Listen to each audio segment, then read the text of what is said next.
আমাকে প্রথমে বলে, আম্মু তুমি একটু টিভিটা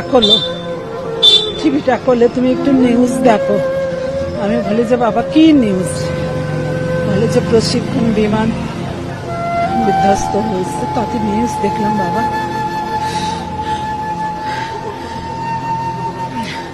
ও কি আপনার কে হয়?